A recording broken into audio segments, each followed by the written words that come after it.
Today we're going to dive into a fall classic for those cozy and cold nights. That's right, we're going to make some chili. Now chili is a meat stew and you often find beans and vegetables in it such as peppers, but what makes chili are the spices. So today for our chili we're going to be using some brown sugar, some ground chili powder, some ground cumin, some smoked paprika, and some red pepper flakes. I like to add these spices to my chili, but feel free to bump up the spice if you like by adding some more chili powder or some more red pepper flakes.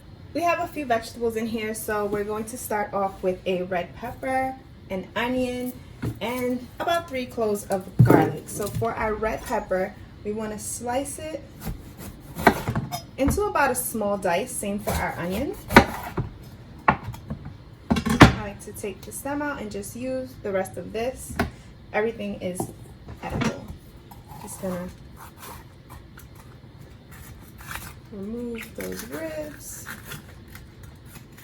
I like to do a little cut and roll to get everything out at once. And we're just going to get slicing. I like to keep my onions and peppers diced pretty small because I don't want huge chunks in the chili.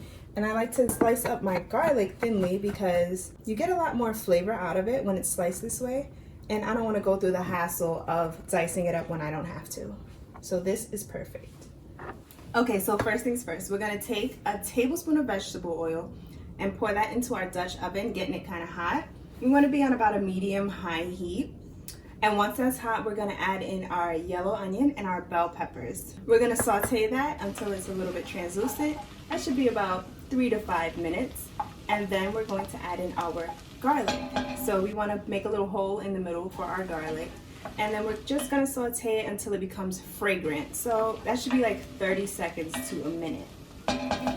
After that, we're gonna add in our ground beef. Now we want to brown this about 80% of the way before we start adding in our spices. After it's 80% done, we can add in our spices. I like to mix in the spices while the meat is still not done yet, just so that it can bloom a little bit in that oil, and so the meat can absorb some of that flavor. I'm also adding a little bit of salt, about 2 teaspoons to this mixture as well. Now I'm gonna add in our kidney beans and give that a little mix. And then we can add in our tomato puree, our fire roasted tomatoes, and the Worcestershire sauce.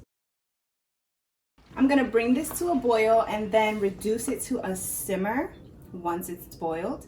And then I'm gonna cover it and we're gonna leave this alone for about 1 hour. You wanna come back every 20 minutes or so to mix it up and make sure that you don't have any chili sticking to the bottom of the pot and burning. We don't want that. All right, it's been 1 hour, so we're gonna remove the lid from the pot and we're gonna give it a good mix, and we're gonna leave it uncovered and cooking for about 30 minutes. Now at this point, you wanna add a little bit of water if you start to see your chili getting a little bit dry. I added about 3/4 cup of water to this batch. Sometimes it dries out a little more than other times, but just keep your eye on it until you get that consistency you like. It shouldn't be soupy, but it shouldn't be dry either. We're checking it after 30 minutes, and this is how it should look. It's beautiful, it's luxurious, it's not too dry, but it's not too wet either, and this is the perfect consistency for the chili that I'm going for. So we have our wonderful chili here. We're just gonna garnish this off. I like to garnish with things that will cool down the heat. So sour cream, cheese, things of that nature. So I'm gonna actually add that right now. So I like to start off with some cheese. Just lay that down as a foundation. I also like to add some scallions in there, a piece or 2 of cilantro, some sour cream to cut that heat, and some Fritos to keep everything fun. And now all that's left to do is taste our chili. I like to put a lot of extra mess on here because, you know, you can never have too many toppings. It's so good.